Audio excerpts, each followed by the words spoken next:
Assalamualaikum warahmatullahi wabarakatuh. Innal hamdalillah nahmaduhu wa nasta'inuhu wa nastaghfiruh wa na'udzu billahi min syururi anfusina wa min sayyiati a'malina. May yahdihillahu fala mudhillalah wa may yudlil fala hadiyalah. Wa asyhadu an la ilaha illallah wahdahu la syarikalah wa asyhadu anna Muhammadan abduhu wa rasuluh. Allahumma salli wa sallim wa barik ala nabiyyina Muhammad wa ala alihi wa ashabihi wa man tabi'ahum bi ihsanin ila yaumiddin, amma ba'du. Alhamdulillah, ma'asyiral muslimin, ma'asyiral ikhwa wal akhwat fid din, kaum muslimin, para pemerhati Roja TV dan Radio Roja dimanapun antum berada, juga para pendengar Radio Roja Kendari di frekuensi 95.1 FM, rahimakumullah. Alhamdulillah, kita bersyukur kepada Allah Subhanahu wa taala atas semua limpahan nikmat dan karunia-Nya.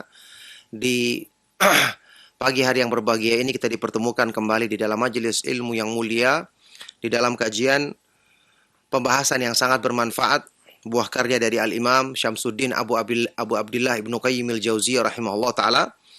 Pembahasan tentang keutamaan dan kemuliaan ilmu yang dikutip dari tulisan beliau, kitab besar yang sangat bermanfaat, kitab Miftahu Daris Sa'adah wa Mansyuru Walayati Ahlil Ilmi wal Iradah.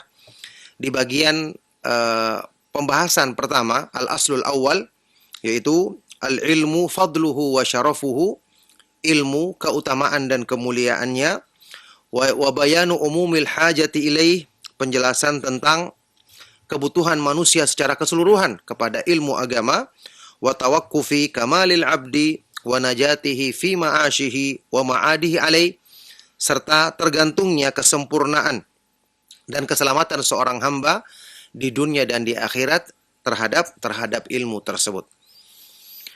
Ini pembahasan yang dari judulnya saja sudah terlihat, ya, membahas tentang keutamaan ilmu agama yang manfaatnya bukan cuma sekedar pertimbangan pahala besar mengkajinya, ya, bukan cuma sekedar keutamaan dan pahala besar orang yang menuntut ilmu agama, tapi ternyata ini berhubungan dengan kesempurnaan iman, kesempurnaan takwa, keselamatan seorang hamba di dunia dan di akhirat nanti. Kita akan baca insyaallah segi-segi keutamaan dan kemuliaan ilmu yang beliau jelaskan di dalam pembahasan ini. Barakallahu fikum, ma'asyiral muslimin, ma'asyiral ikhwa wal akhwat fid din rahimakumullah. Di pertemuan yang lalu saya sudah sampaikan beberapa penjelasan yang disebutkan di semacam kata pengantar kitab ini oleh ulama kita, guru kita, ya, yang menyunting kitab ini, yaitu Syekh Ali Hasan Al-Halabi Al-Athari hafizahullahu ta'ala. Dan itu sudah cukup sebagai pengantar. InsyaAllah di kesempatan kali ini kita akan mulai membaca penjelasan Imam Ibnu Qayyim rahimahullah ta'ala, menjelaskan tentang keutamaan-keutamaan dan kemuliaan mempelajari ilmu agama dari berbagai segi dan sisi, ya, yang semua itu melebihi 160 segi.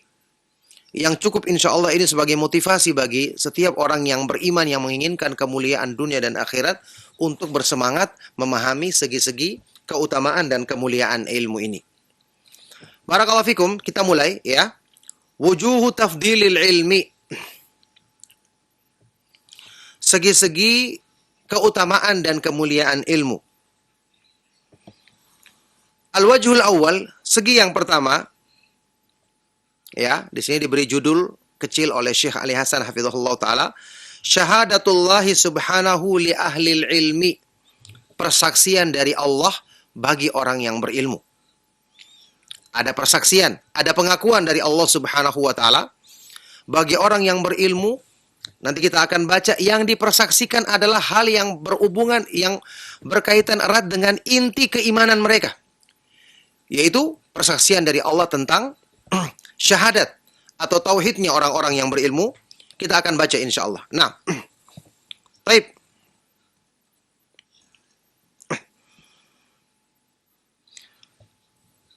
Qala Allah Ta'ala, Allah Subhanahu wa taala berfirman, A'udzu billahi minasyaitonir rajim. Syahidallahu annahu la ilaha illa huwa wal malaikatu wa ulul ilmi qa'iman bil qist. La ilaha illa huwal azizul hakim. Allah Subhanahu wa taala berfirman ya di dalam surat Ali Imran ayat ke-18. Syahidallah, Allah mempersaksikan. Dan persaksian Allah Subhanahu wa taala pasti benar. Allah Subhanahu wa taala mempersaksikan bahwasanya la ilaha illallah, tidak ada sembahan yang benar. Tidak ada yang patut disembah dengan benar selain Allah Subhanahu wa taala. Selain Dia Allah Subhanahu wa taala, dan malaikat juga mempersaksikan. Makhluk-makhluk yang selalu taat kepada Allah. Ya, ini juga persaksiannya mesti benar. Wa ulul ilmi, kemudian orang-orang yang berilmu di kalangan manusia, Allah memilih orang-orang yang berilmu. Qa'iman bil qist, ya, orang-orang yang berilmu juga mempersaksikan, dan persaksian ini ya Allah Subhanahu wa taala lakukan untuk menegakkan keadilan. La ilaha illa huwa, tidak ada sembahan yang benar, tidak ada yang patut disembah dengan benar selain Dia Allah Subhanahu wa taala, yang maha perkasa, yang lagi maha sempurna hukum dan hikmahnya. Surat Ali Imran ayat ke-18. Ini kita perhatikan segi keutamaan ilmu yang pertama disebutkan oleh Ibnu Qayyim rahimahullah ta'ala dalam pembahasan ini berdasarkan ayat Al-Quran yang mulia ini. Ibnu Qayyim rahimahullah ta'ala mengomentarinya. Beliau berkata, Istashhada subhanahu biulil ilmi ala ajalli mashhudin alaih wa huwa tauhiduhu.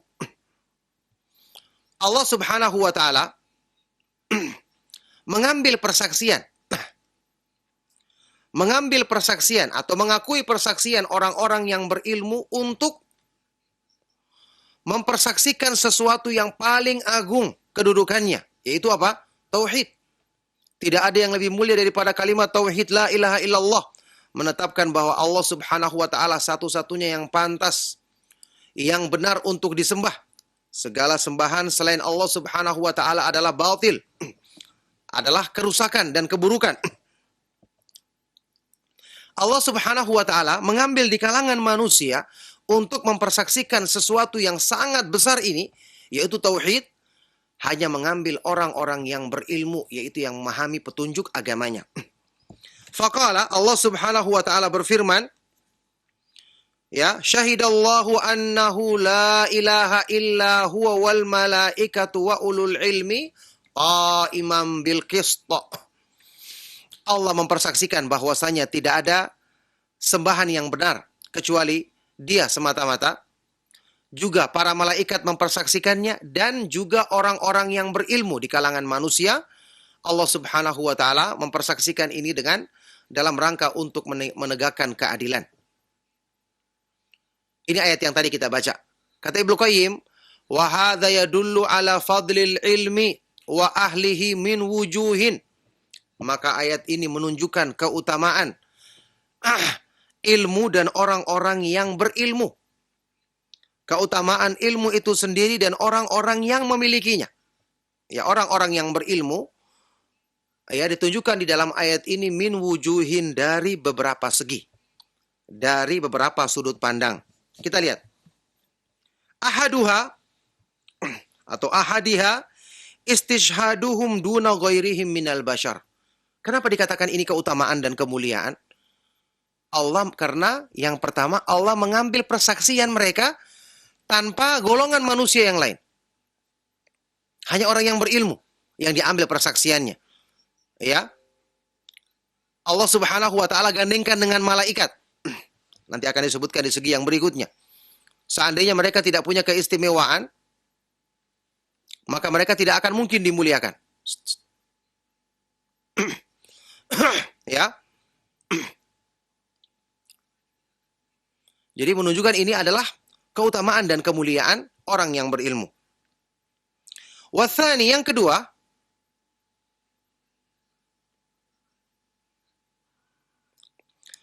iqtiranu syahadatihim bi syahadatihi, digandengkannya persaksian orang-orang yang berilmu dengan persaksian Allah.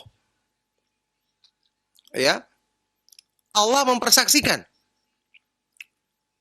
Kemudian Allah menyebutkan malaikat dan di kalangan manusia orang-orang yang berilmu. Bahkan menggunakan satu kata kerja, syahidah.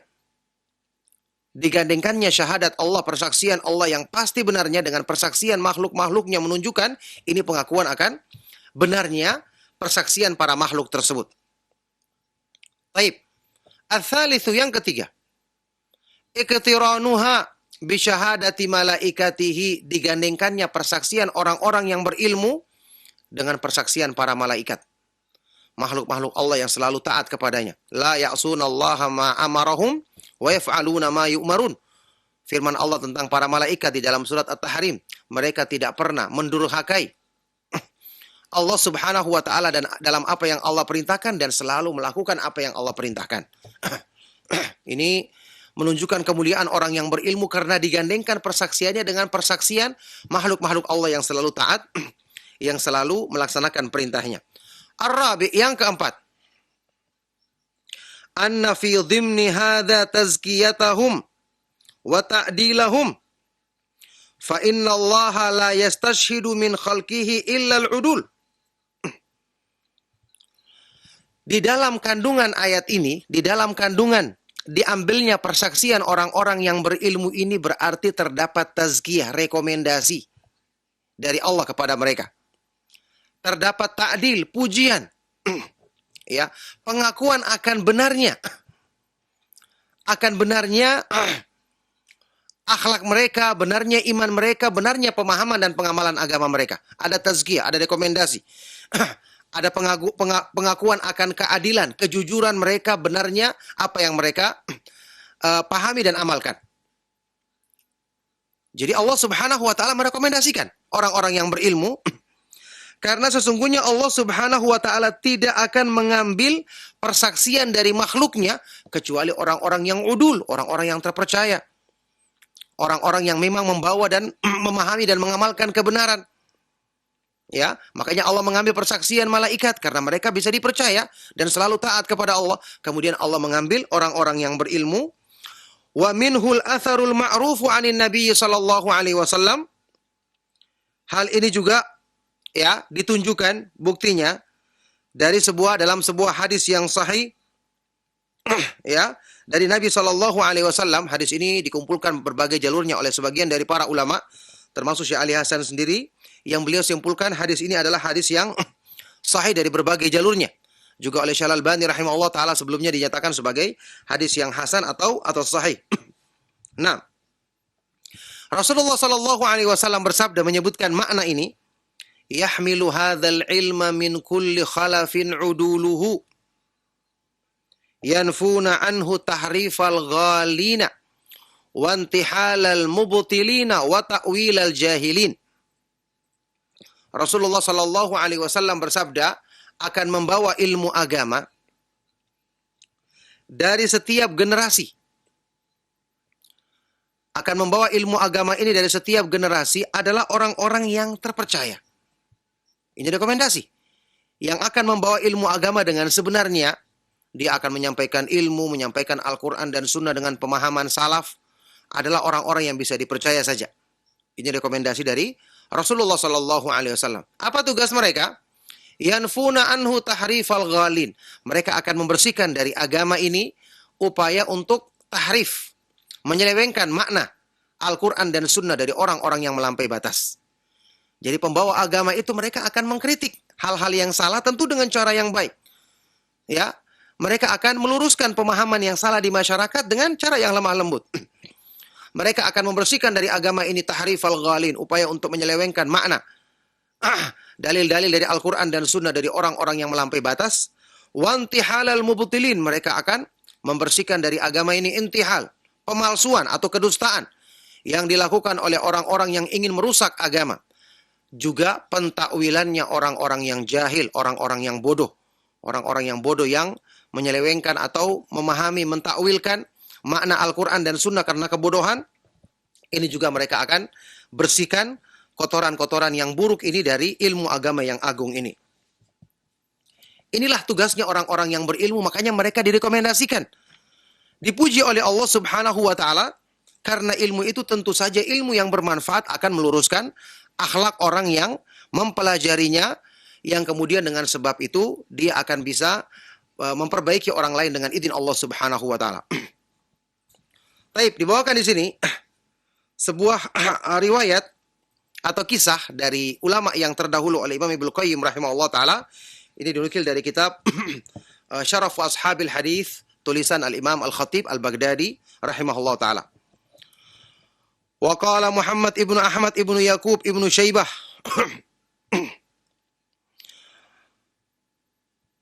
Imam Muhammad ibnu Ahmad ibnu Yaqub ibnu Syaibah rahimahullah taala berkata, "Ra'aitu rajulan qaddama rajulan ila Ismail ibnu Ishaq al-Qadhi fadda'a alaihi da'wa fasa'ala al-mudda'a alaihi fa'ankara faqala lil mudda'i alaka bayyinah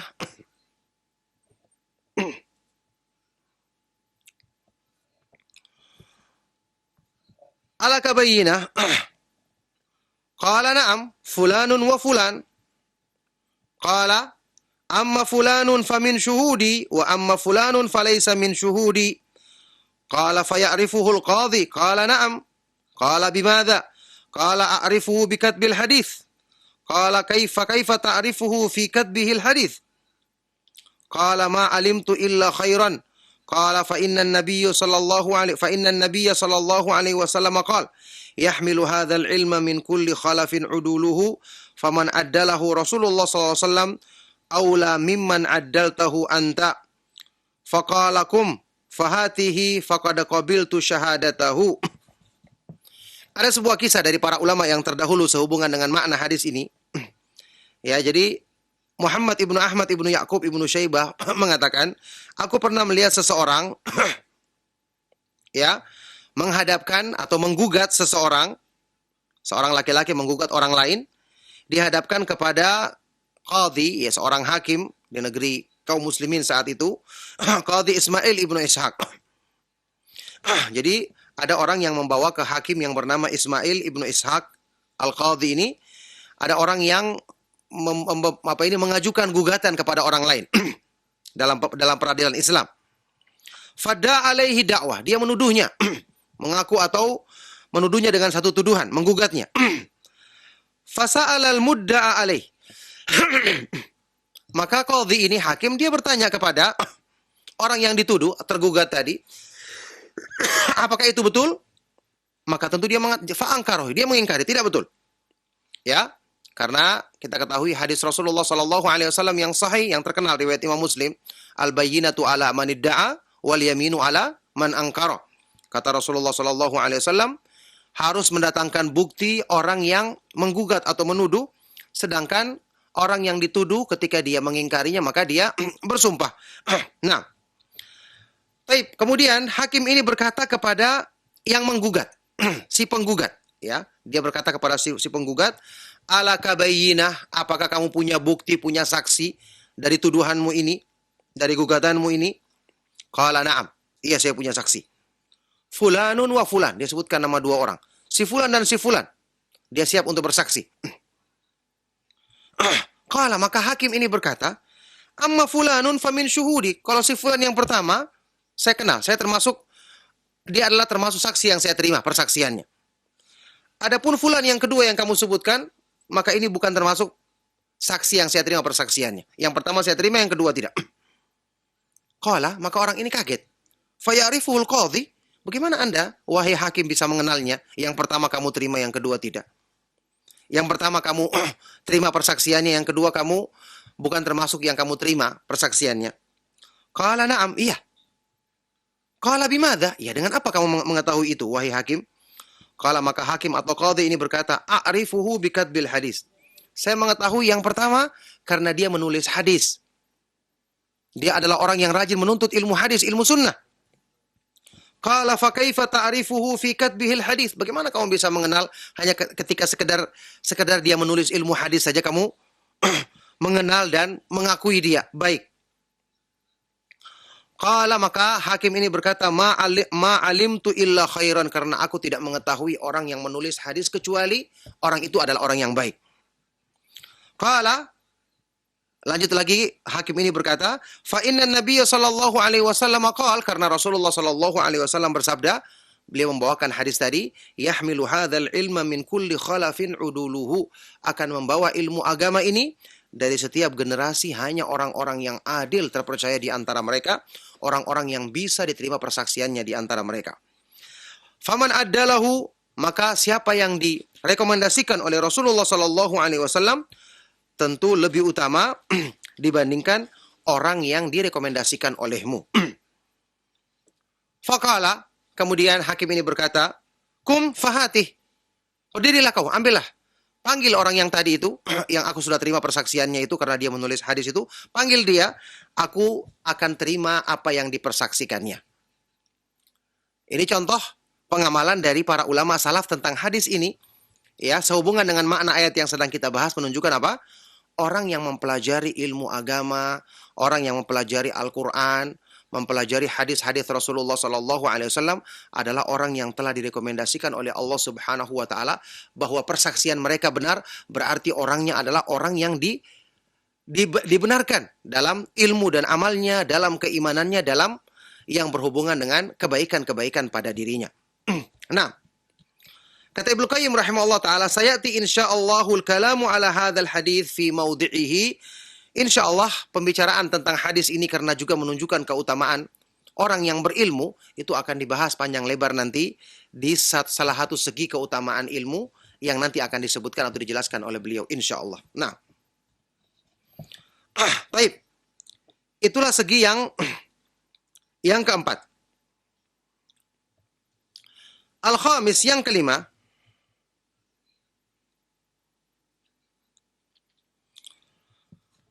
annahu, segi yang kelima, annahu wasafahum bikaunihi ulil ilmi wa hadha yadullu ala ikhtisasihim bihi wa annahum ahluhu wa ashabuhu laisa bimusta'arin lahum. Allah mensifati mereka bahwa mereka adalah orang-orang yang punya ilmu, yang berilmu. Ini menunjukkan bahwa mereka memang membidangi ilmu. Mereka adalah ahli ilmu, pemilik ilmu. Bukan ilmu itu pinjaman bagi mereka. Ini juga syarat. Ilmu benar-benar ada pada diri orang tersebut. Memang dia pernah mempelajarinya, perhatian sama ilmu. Memang dia adalah orang yang direkomendasikan, benar-benar orang yang menuntut ilmu, memahami, kemudian menyebarkannya kepada masyarakat. Ya, bukan cuma orang-orang yang mengaku-ngaku, tapi ternyata tidak ada ilmu pada dirinya. Karena ternyata dia bukanlah orang yang mempelajari ilmu yang benar, Al-Quran dan Sunnah dengan pemahaman para sahabat radhiyallahu ta'ala anhum ajma'in. Baik. Itu juga rekomendasi bagi orang yang berilmu. As-sadisu, yang keenam. Annahu subhanahu istashhada binafsihi wa huwa ajallu syahidin thumma bi khiyari khalqihi wa hum malaikatuhu wal ulama'u min ibadihi wa yakfihim bihadza fadlan wa syarafan. Bahwasanya Allah Subhanahu wa taala mengambil persaksian dengan dirinya sendiri, dan Allah Subhanahu wa taala adalah seagung-agung yang memberi persaksian. Kemudian Allah mengambil persaksian dari sebaik-baik makhluknya, yaitu para malaikat. Para malaikat, kemudian para ulama di antara hamba-hambanya, orang-orang yang berilmu di antara hamba-hambanya. Maka cukuplah ini sebagai keutamaan dan kemuliaan. Makanya orang-orang yang mempelajari ilmu sunnah, mereka inilah makhluk-makhluk Allah yang paling mulia. Nanti akan datang penjelasan Imam Ibnu Qayyim yang mengatakan warathatul anbiya'i hum sadatu auliya'illahi azza wajal. Orang-orang yang selalu belajar mempelajari ilmu para nabi, mempelajari ilmu sunnah Rasulullah sallallahu alaihi wasallam. Mereka inilah yang merupakan pimpinannya para wali-wali Allah Subhanahu wa taala di muka bumi. Ya, wajar kalau dulu Imam Asy-Syafi'i rahimahullah taala pernah mengatakan, "In lam yakunil ulama'u wal fuqaha'u awliya Allahi fama lillahi min wali." Seandainya para ulama dan orang-orang yang paham agama tidak disebut sebagai wali-wali Allah, berarti Allah tidak punya wali di kalangan makhluknya. Nah, taib. As-sabi'u, yang ketujuh. Annahu istashhada bihim ala ajalli mashhudin wa a'zamihi wa akbarih. Wa huwa syahadatu an la ilaha illa huwa. Wal azimul qadri innama yastashhidu alal amril azimi akabiral khalqi wa sadatihim. Allah Subhanahu wa ta'ala mengambil persaksian dari orang-orang yang berilmu untuk perkara yang paling agung, yang paling besar dan paling tinggi kedudukannya, yaitu syahadat la ilaha illallah. Ya, ini merupakan puncak dan landasan utama Islam. Wal azimul qadri, dan zat yang maha agung kedudukannya hanyalah mengambil persaksian untuk perkara yang sangat agung. Dia hanyalah mengambil persaksian dari pembesar dan orang-orang yang agung di kalangan makhluknya. Karena yang mengambil persaksian adalah zat yang maha agung. Yang dipersaksikan adalah sesuatu yang paling agung. Berarti yang diambil persaksiannya adalah, untuk hal ini adalah orang-orang yang paling agung, orang-orang yang paling besar dan paling tinggi kedudukannya, yaitu orang-orang yang berilmu di kalangan manusia. Ats-tsaminu, yang kedelapan. Annahu subhanahu ja'ala syahadatahum hujjatan 'alal munkirina fahum bimanzilati adillatihi wa ayatihi wa barahinihi dalati 'ala tauhidihi. Ayat ini juga menunjukkan bahwa Allah Subhanahu wa ta'ala menjadikan persaksiannya orang-orang yang berilmu itu sebagai hujjah, argumentasi untuk membantah orang-orang yang mengingkari kebenaran tauhid. Maka kedudukan mereka adalah seperti dalil-dalil, seperti ayat-ayat, seperti argumentasi dalam Al-Quran dan Sunnah yang menunjukkan kebenaran tauhid kepada Allah Subhanahu wa ta'ala. Allah jadikan orang-orang yang berilmu sebagai dalil untuk membantah orang-orang yang menyimpang dalam masalah ini. Menunjukkan kedudukan mereka sangat tinggi dan mulia di sisi Allah Subhanahu wa ta'ala. At-tasi'u, yang kesembilan.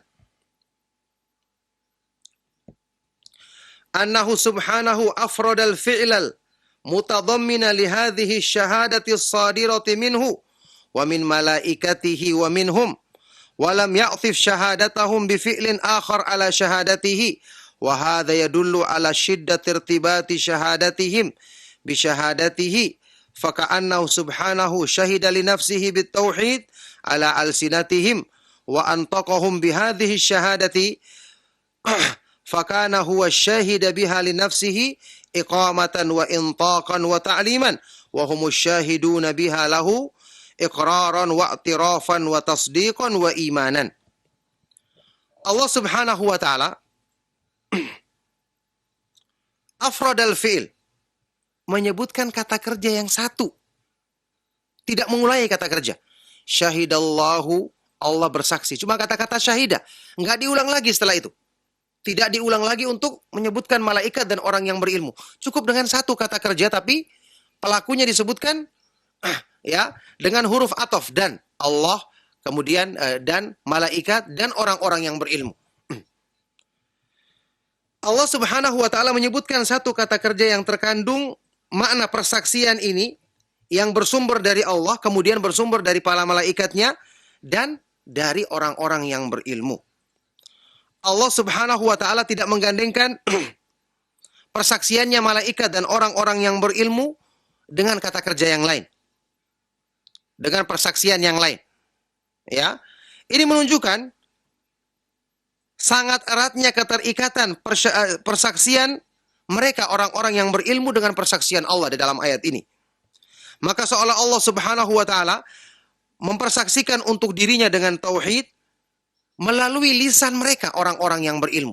Jadi seolah-olah Allah Subhanahu wa ta'ala mempersaksikan tauhid, keagungan tauhid bagi dirinya, karena Allah Subhanahu wa ta'ala memang satu-satunya yang pantas untuk disembah semata-mata. Allah mempersaksikan keagungan tauhid bagi dirinya melalui lisan orang-orang yang berilmu. Allah yang menjadikan mereka berbicara dengan persaksian ini, maka jadilah Allah Subhanahu wa ta'ala dialah yang mempersaksikan syahadat bagi dirinya untuk menegakkannya, mengajarkannya, dan orang-orang yang berilmu mempersaksikan hal ini dalam rangka menetapkannya, mengakuinya, membenarkan, dan mengimaninya. Subhanallah, ini juga menunjukkan keutamaan dan kemuliaan orang yang berilmu seperti yang disebutkan di dalam ayat yang sedang kita bahas ini di dalam surat Ali Imran. Yang ke-10, segi yang ke-10, annahu subhanahu ja'alahum mu'addina lihaqqihi 'inda ibadihi bihadhihi syahadah. Fa idza addauha faqad addawil haqqal mashhuda bihi. Fa thabata al-haqqul mashhudu bihi. Fa wajaba 'alal khalqil iqraru bihi. Wa kaunu dzalika wa kana dzalika ghayata sa'adatihim fi ma'ashihim wa ma'adihim. Wa kullu man nalahul huda bi syahadatihim wa aqarra bi hadzal haqqi bi sababi syahadatihim falahum minal ajri mithlu ajrihi. Allah Subhanahu wa taala jadikan orang-orang yang berilmu, merekalah yang benar-benar menunaikan hak Allah di kalangan hamba-hambanya dengan persaksian ini. Ketika mereka diterima persaksiannya, bukankah berarti mereka telah mengamalkan konsekuensinya? Kan begitu. Tidak mungkin mereka direkomendasikan kalau mereka sendiri tidak mengamalkannya dengan benar. Jadi Allah menjadikan mereka sebagai orang-orang yang benar-benar menunaikan hak Allah di kalangan makhluk dengan persaksian ini. Maka jika mereka telah menunaikannya, menunaikan persaksian ini dengan benar, maka berarti mereka telah menunaikan hak yang dipersaksikan dalam syahadat ini, yaitu hak Allah Subhanahu wa taala. Maka tetaplah hak tersebut lalu wajib bagi semua makhluk, kemudian wajib bagi semua makhluk untuk menetapkannya. Maka ini merupakan puncak kebahagiaan bagi mereka di dunia dan di akhirat nanti.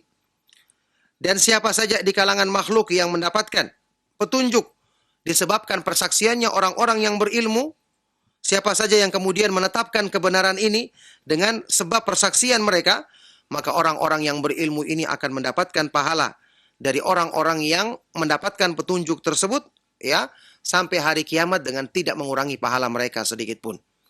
Keutamaan dan kemuliaan yang sangat tinggi. Ini baru satu segi, sudah terdapat 10 ya, 10 penafsiran atau makna yang disebutkan di dalam ayat Al-Quran yang menjelaskan keutamaan orang yang berilmu. Ini baru satu segi yang kita baca. Kata Ibnu Qayyim rahimahullah ta'ala, wa hadha fadlun azimun la yadri qadrahu illallah, wa kadzalika kullu man syahida biha an syahadatihim falahum minal ajri mithlu ajrihi aidan, fahadha asyratu awjuhin fi hadhil ayah. Maka ini adalah keutamaan yang sangat agung. Tidak ada yang mengetahui nilainya atau kadar keagungannya kecuali Allah. Dan demikian pula semua orang yang mempersaksikan ya syahadat ini yang bersumber dari persaksiannya orang-orang yang berilmu, maka mereka akan mendapatkan pahala seperti orang-orang yang mempersaksikan tersebut. Maka inilah 10 segi keutamaan atau kemuliaan ilmu dari satu ayat yang disebutkan di dalam surat Ali Imran tadi. Masya Allah, barakallahu fikum. Ini keutamaan yang sangat agung ya yang dijelaskan oleh beliau, dan kita akan dapatkan beberapa penjelasan yang luar biasa yang nanti akan kita baca insya Allah di kesempatan berikutnya dari penjelasan Imam Ibnu Qayyim rahimahullah ta'ala. Barakallahu fikum ma'asyiral muslimin, para pemerhati Roja TV dan Radio Roja, serta para pendengar Radio Roja Kendari dimanapun antum berada.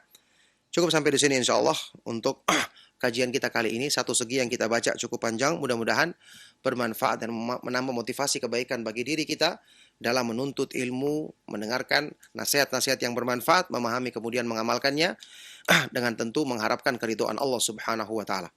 Demikian kami cukupkan. Sallallahu wasallam wa baraka ala nabiyina Muhammad wa ala alihi wa ashabihi wa man tabi'ahum bi ihsan ila yaumiddin walhamdulillahi rabbil alamin. Nah Ustaz, jazakallah khairan Ustaz, barakallahu fiik atas materi yang telah antum sampaikan kesempatan pagi hari ini. Nami khatul Islam azani Allah wa iyyakum. Untuk selanjutnya kami membuka sesi interaktif soal jawab. Bagi Anda yang ingin bertanya, Anda bisa menghubungi kami secara langsung. Ya, silakan.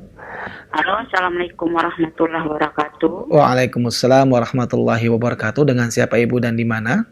Dari Ummu Sabila di Pekanbaru. Ummu Sabila di Pekanbaru. Silakan Ummu Sabila. Assalamualaikum warahmatullahi wabarakatuh, Ustaz. Waalaikumsalam warahmatullahi. Minggu kemarin, Kamis kemarin saya nanya tentang hadis sahih yang mengatakan barang siapa yang menuntut ilmu lalu dia ditanya tentang ilmu itu tapi dia menyembunyikan ilmu itu lalu dia diancam. Lalu saya tanya, sekarang pertanyaannya Pak Ustadz, apakah yang diancam itu berlaku pada yang ditanya aja? Kalau tidak ditanya, dia apakah ancaman itu berlaku pada dirinya? Baik. Mohon penjelasannya Ustadz. Ya, baik, terima kasih. Afwan. Wa jazakillah khairan. Dan terima kasih. Dan kepada Ustadz kami persilakan untuk menjawab. Silakan Ustadz. Ya, barakallahu fikum. Pertanyaan bermanfaat sekali dari Ibu ya. Semoga Allah Subhanahu wa taala melimpahkan rahmatnya kepada beliau. Ya, hadis yang dimaksudkan sudah kita sebutkan kemarin adalah hadis yang sahih. Di dalam lafadznya disebutkan man su'ila an ilmin fakatamahu aljamahullahu yaumal qiyamati bil jami minan nar. Barang siapa yang ditanya tentang ilmu kemudian dia menyembunyikannya, maka Allah Subhanahu wa taala akan memakaikan padanya tali kekang dari api neraka pada hari kiamat nanti. Apakah ini cuma berlaku bagi yang ditanya atau juga bagi orang yang tahu ilmunya tapi disembunyikan? Tentu ini berlaku bagi orang yang ditanya, dan inilah yang paling parah keadaannya. Juga bagi orang yang mengetahui atau melihat sesuatu, dia tahu ilmunya tapi dia tidak terangkan. Tidak menasihati orang tersebut padahal tidak ada penghalang untuk menasihatinya.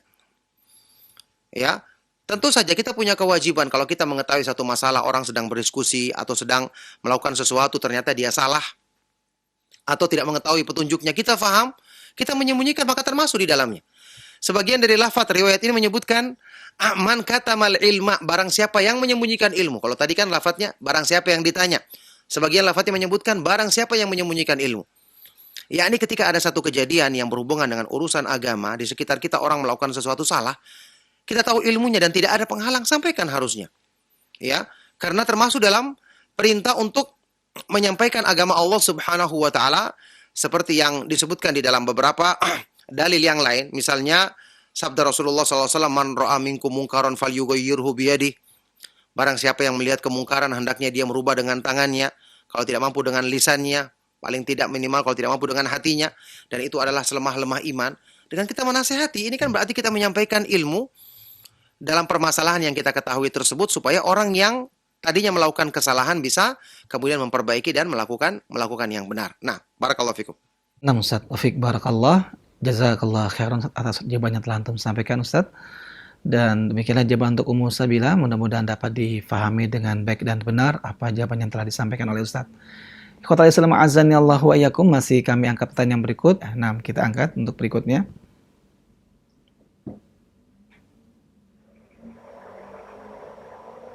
Ya, silakan. Halo, Assalamualaikum. Waalaikumsalam warahmatullahi wabarakatuh. Dengan siapa Bapak dan di mana?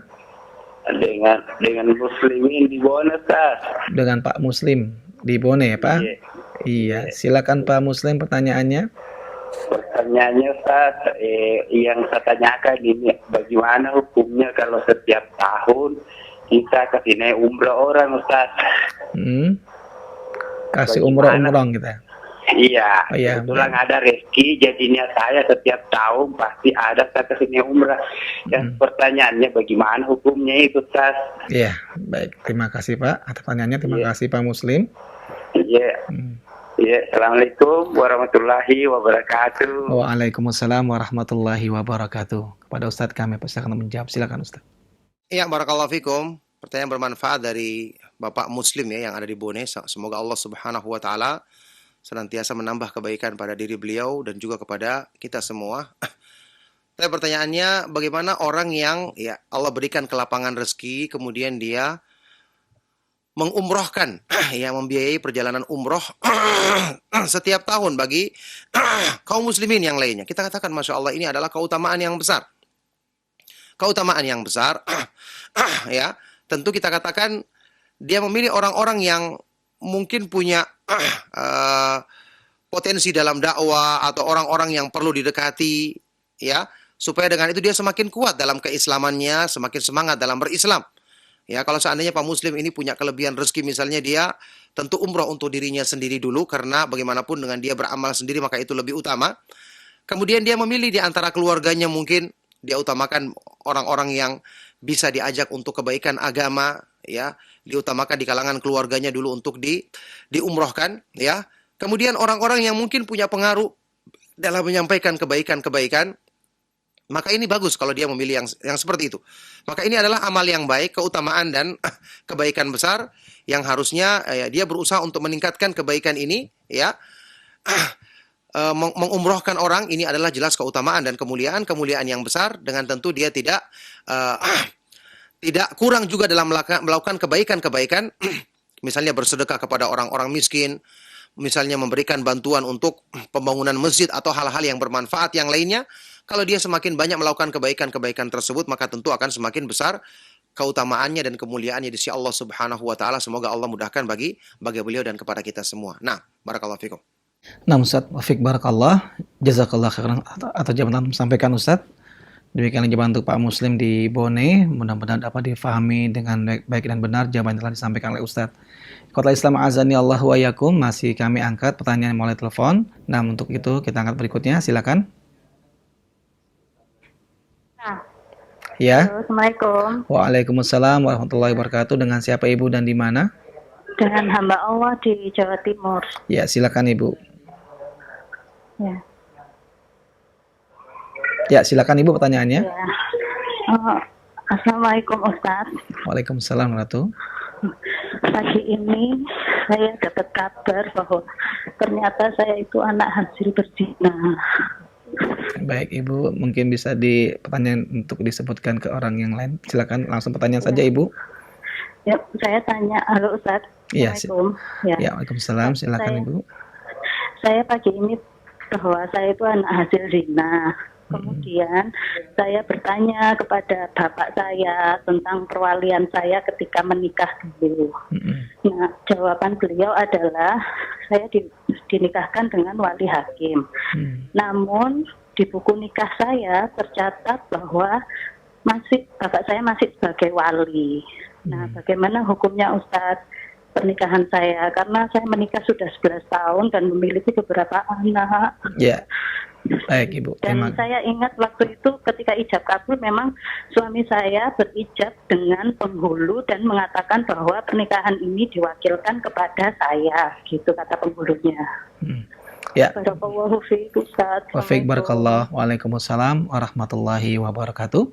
Nah Ibu, dan kepada Ustadz kami persilakan untuk menjawab. Silakan Ustadz. Iya, barakallahu fikum. Pertanyaan bermanfaat sekali dari Ibu tadi ya. Semoga Allah Subhanahu wa taala senantiasa melimpahkan rahmat dan kebaikannya kepada Ibu. Pertama, tentu saja ya apa yang menimpa Ibu ya hendaknya Ibu bersabar menasehati kedua orang tua dari perbuatan tadi supaya mereka bertobat dari perbuatan yang sangat buruk ini, naudzubillah min dzalik. Adapun ibu sendiri ya anak tentu tidak menanggung akibat dari perbuatan dosa yang dilakukan oleh orang tuanya, karena Allah Subhanahu wa taala berfirman, "Alla taziru waziratun wizra ukhra." Seseorang tidak menanggung dosa orang yang lain. Itu secara nasihat yang bisa kita sampaikan, hendaknya ibu bersabar dan memberikan nasihat kepada orang tuanya untuk segera bertobat dari perbuatan buruk yang mereka lakukan dulu, naudzubillah min dzalik. Baik. Berikutnya mengenai masalah status pernikahannya sendiri, maka kalau itu memang sudah dilakukan oleh pihak wali hakim, dalam hal ini pihak KUA ya, pihak pengadilan agama, alhamdulillah insya Allah pernikahannya sah, karena Rasulullah SAW bersabda, as-sultanu waliyun liman la waliyalahu. Pemerintah atau penguasa dalam hal ini pihak KUA adalah wali bagi orang yang tidak punya wali. Karena secara syar'i dia bukan orang tuanya atau bapaknya, dalam hal ini bukanlah walinya yang syar'i karena dari hasil yang tidak halal ya, bukan yang sesuai dengan syariat. Maka insya Allah prosesnya sudah benar tadi. Proses pernikahannya sudah benar, wali sesuai dengan pengakuan bapaknya tadi, maka kita terima, apalagi itu yang menikahkannya adalah pihak KUA. Adapun yang tertulis di dalam buku nikahnya sendiri itu ya mungkin sekedar tulisan saja. Sekedar tulisan saja. Yang jelas tadi pengakuan dari bapaknya katanya yang menikahkannya adalah wali hakim, maka sudah kita terima apa yang dikatakan oleh bapaknya tersebut. Insya Allah pernikahan tersebut sah. Itu adalah yang kita pahami, apalagi itu yang menikahkannya adalah pihak KUA. Nah, barakallahu fikum. Nah Ustaz, Afik barakallah, jazakallah khairan atas jawabannya telah disampaikan Ustaz. Dan demikianlah jawaban untuk ibu yang berada di Jawa Timur, mudah-mudahan dapat difahami dengan baik dan benar. Ikhwatal Islam azani Allah wa yakum, untuk pertanyaan berikutnya Ustaz, kami angkat pertanyaan melalui pesan singkat Ustaz dari pendengar kita di daerah Kampung Timur, di Kampung Timur, Bapak Heri. Beliau bertanya Ustaz, ada hadis Nabi yang bersabda, barang siapa yang menuntut ilmu maka Allah akan mudahkan jalannya menuju surga. Lalu bagaimana Ustaz kalau ada orang yang telah menuntut ilmu tapi tidak menyadari kesalahan ilmu yang dia pelajari sehingga melakukan tindakan-tindakan yang salah seperti melakukan aksi bom dan perbuatan tindakan lainnya Ustaz, yang dimana itu diyakini sebelumnya dengan ilmu yang dia pelajari sebagai amalan jihad. Pertanyaan ana, apakah penuntut ilmu itu tadi masih termasuk dari hadis di atas tadi Ustaz? Dan bagaimanakah kaitannya dengan surat At-Takwir ayat 28 dan 29? Silakan Ustaz. Baik, barakallahu fikum, pertanyaan bermanfaat dari Bapak Heri tadi ya, kalau tidak salah ingat. Iya, jawabannya hadis yang disebutkan, man salaka tariqan yaltamisu fihi ilman sahhalallahu lahu bihi tariqan ilal jannah. Barang siapa yang menempuh satu jalan dengan tujuan menuntut ilmu, Allah mudahkan baginya jalan menuju surga. Maksudnya ilmu yang benar. Bukan sembarang ilmu. Kalau ilmu yang dipelajari dengan pemahaman yang salah ya bukan dimasuk di dalam hadis ini. Orang yang tadi belajar kemudian dia memahami dengan pemahaman yang salah, bukan pemahaman salaf, akhirnya dia melakukan bom bunuh diri mengatasnamakan jihad. Ini bukan ilmu yang benar namanya. Ini syubhat. Bukan seperti ini yang dimasukkan dengan keutamaan di dalam hadis tadi.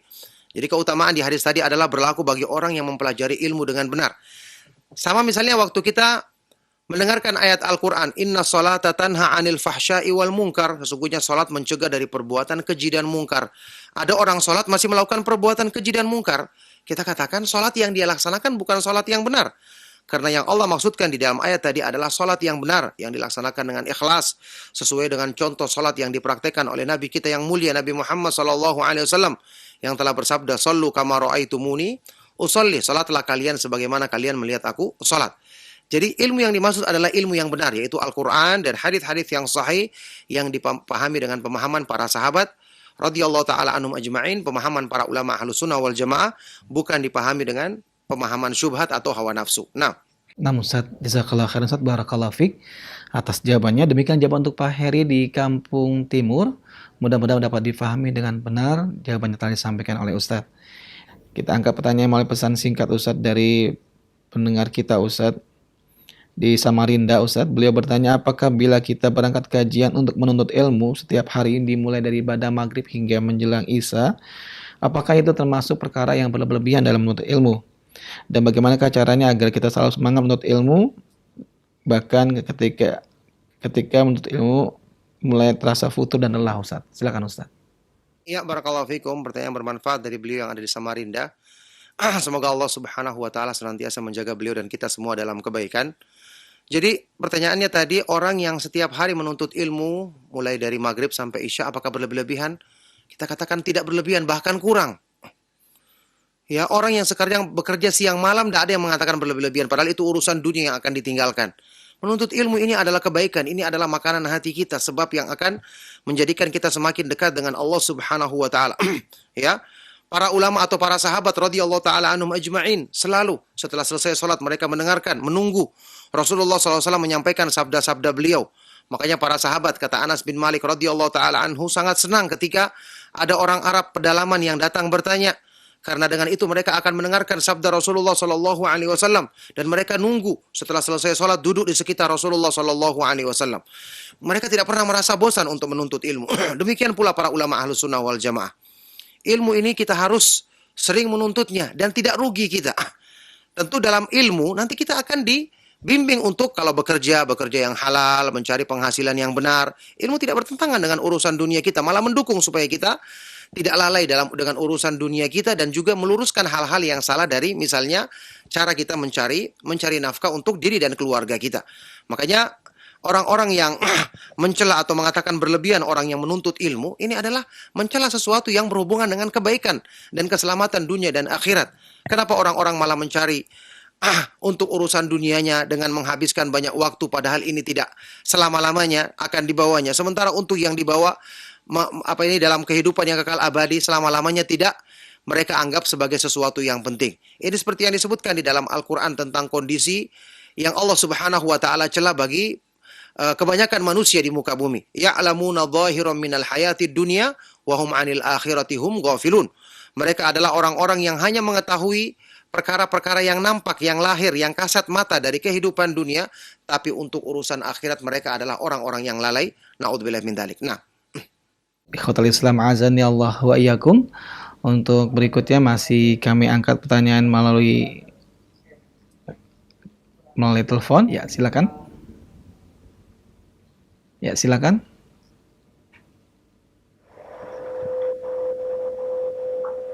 Ya. Assalamualaikum. Waalaikumsalam warahmatullahi wabarakatuh. Dengan siapa, Bapak, dan di mana? Dengan hamba Allah dari Cianjur. Silakan, Pak. Ya, begini Pak Ustadz, saya mau tanya masalah musik.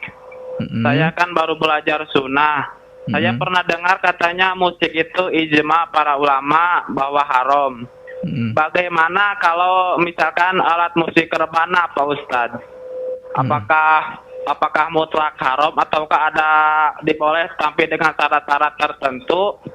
Bagaimana penjelasan para ulama, khususnya orang yang sering bermain rebana itu orang yang mengaku madhab Syafi'i, Pak Ustadz. Bagaimana pendapat Imam Syafi'i, Pak Ustadz? Ya, baik, terima kasih Bapak atas pertanyaannya. Assalamualaikum warahmatullahi wabarakatuh. Waalaikumsalam warahmatullahi wabarakatuh. Dan kepada Ustadz kami persilakan untuk menjawab. Silakan Ustadz.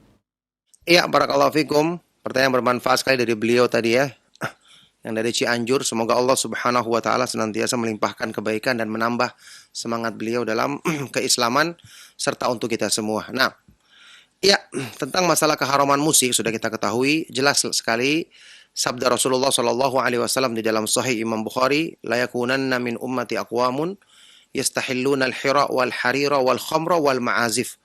Sungguh-sungguh akan ada beberapa orang dari kalangan umatku yang mereka menganggap halal sesuatu yang diharamkan oleh Allah, mereka menganggap halal, yaitu perbuatan zina, memakai sutra bagi laki-laki, minuman keras, dan alat-alat musik.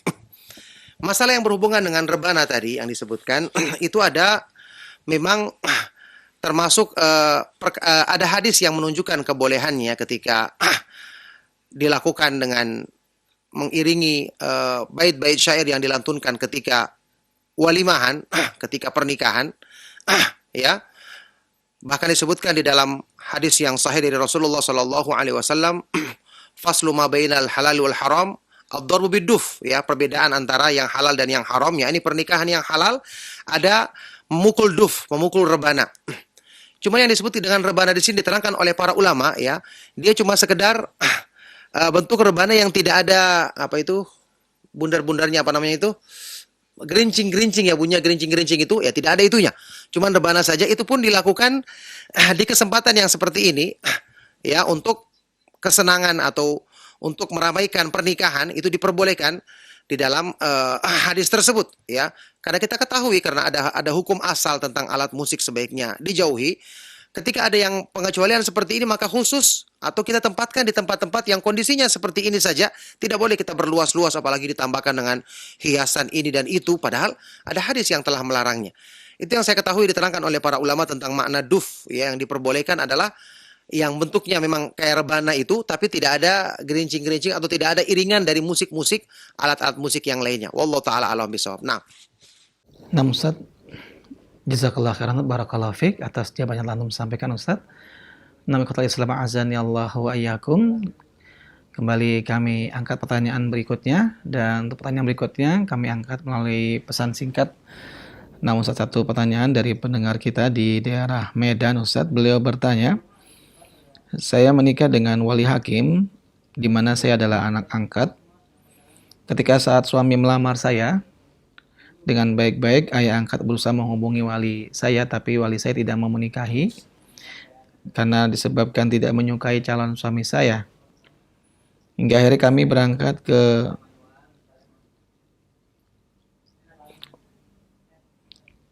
untuk mengurus berkas pernikahan di sana dengan wali hakim yang berada di sana. Bagaimanakah kedudukan nikah kami Ustaz? Apakah termasuk pernikahan yang sah atau ya tidak sah Ustaz? Silakan Ustaz. iya, barakallahu fikum. Pertanyaan bermanfaat sekali. Pertama, wali hakim yang dimasukkan tadi itu siapa? Apakah pihak KUA atau orang lain? Yang berhak menjadi wali hakim harusnya adalah pihak KUA untuk negeri kita yang alhamdulillah ada pengadilan agama yang mengurus juga ya urusan-urusan yang berhubungan dengan masalah ini. Harusnya kita jadikan mereka sebagai wali hakim, bukan kepada perorangan atau bahkan kelompok tertentu. Nah, itu yang pertama. Yang kedua, kalau wali tidak setuju, ya maka harusnya ditempuh dan diusahakan dibujuk walinya dulu. Karena Rasulullah SAW menyebutkan demikian, la nikah illa biwaliin wa syahidai adlin. Ya, tidak ada nikah kecuali dengan wali dan dua saksi yang adil. Kalau tidak ada wali, baru kembali kepada wali hakim. Apakah wali hakimnya dalam hal ini pihak KUA sudah menempuh proses menasehati atau memandang itu ketidaksetujuannya berhubungan dengan urusan agama atau yang lain, saya tidak tahu masalah ini. Yang jelas harusnya hukum asalnya wali yang menikahkannya. Ya, kalau wali misalnya sekedar dia tidak bisa datang karena jauh, maka diwakilkan tidak mengapa. Tapi kalau walinya sama sekali tidak mau, kita tidak tahu pertimbangannya apa. Apakah pihak KUA sudah menempuh cara-cara menasihati dalam masalah ini, yang saya tidak ketahui prosesnya. Yang jelas, kalau wali hakim yang menikahkan tersebut adalah pihak KUA, ya, dan mereka sudah menempuh proses yang sesuai dengan prosedur yang ditetapkan berdasarkan tentu apa yang mereka pahami dalam masalah ini dengan hukum Islam, ya.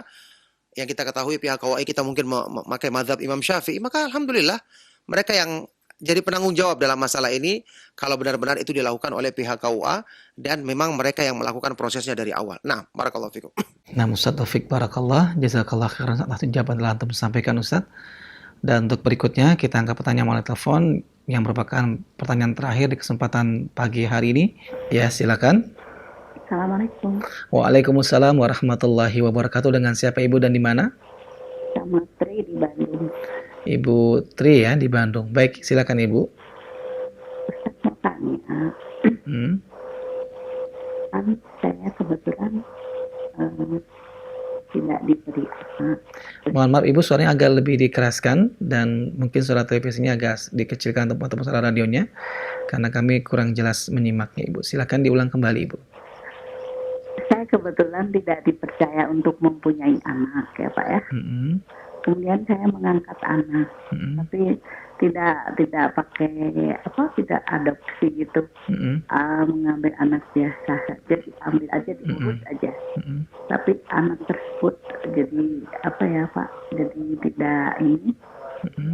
tidak hormat ke kita, terus kita juga udah susah gitu, kita udah mengurusnya seperti anak kandung sendiri, tapi sepertinya anak ini tidak menerima. Terus tapi saya kan seorang guru ya Pak ya, jadi saya banyaklah anak-anak yang saya ingin, cuman kan bagaimana hubungannya dengan kan doa yang sampai itu anak yang soleh, sedangkan saya kan nggak ada anak, jadi gimana itu Ustaz? Ya, baik. Penjelasannya, makasih. Terima kasih Ibu Tri. Ya, baik, terima kasih. Dan kepada Ustadz dipersilakan untuk menjawab. Silakan Ustadz. Iya, barakallahu fikum. Pertanyaan bermanfaat dari Ibu Tri tadi ya. Semoga Allah Subhanahu wa taala senantiasa menjaga beliau dan keluarganya serta kita semua dalam kebaikan. Pertama, di dalam Islam sendiri Ibu ya, yang namanya tabani, mengambil anak angkat, itu ada larangannya karena di zaman jahiliyah dulu anak angkat itu nanti dinisbatkan kepada bapak angkatnya, padahal nisbat anak itu harus kepada orang tuanya yang asli. Kemudian nanti diberikan juga warisan. Kemudian nanti berhubungan dengan masalah mahram. Kalau dia bukan ada hubungan keluarga, maka dia bukan mahram. Misalnya laki-laki, maka dia bukan mahram kepada ibu atau kepada anak-anak putri ya. Kalau dia perempuan juga seperti itu, bukan mahram kepada suami dan yang anak-anak laki-laki. Makanya ini yang menjadi permasalahan. Itu yang perlu diperhatikan dalam urusan seperti ini. Jadi kalau sekedar kita mungkin dia dibiayai hidupnya atau mungkin disantuni karena anak yatim, malah ini bagus. Tapi tetap dia terjaga dalam hubungan mahramnya, dia tidak boleh melihat aurat dari keluarga-keluarga yang ada, yang keluarga dari ibu, karena tidak ada hubungan keluarganya kalau itu dari anak tersebut, tidak ada hubungan keluarga memang dengan ibu. Nah, itu yang pertama. Yang kedua yang berhubungan dengan doa anak, ya tentu untuk anak yang soleh. Ya, cuman yang dimaksud dengan doa di sini yang disebutkan dalam hadis yang sahih, awaladin salihin yad'u lahu, anak yang soleh yang selalu mendoakan orang tuanya, sebenarnya bukan cuma doa orang tuanya. Amal anak yang soleh semua akan sampai kepada orang tuanya. Ibadah-ibadah yang dikerjakannya akan sampai kepada orang tuanya karena anak termasuk dari usaha orang tuanya. Kata Rasulullah SAW, wa inna waladahu min kasbihi. Sesungguhnya anak termasuk usaha orang tuanya. Itu hadis yang dinyatakan hasan oleh Syekh Al-Albani rahimahullah ta'ala.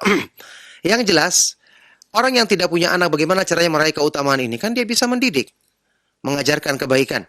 Misalnya ibu sebagai guru bisa mengajarkan kebaikan kepada anak-anak untuk diajarkan kepada pemahaman agama yang benar, diajak untuk mengikuti kajian-kajian yang benar agar mereka tidak menyimpang, utamanya dalam masalah akidah.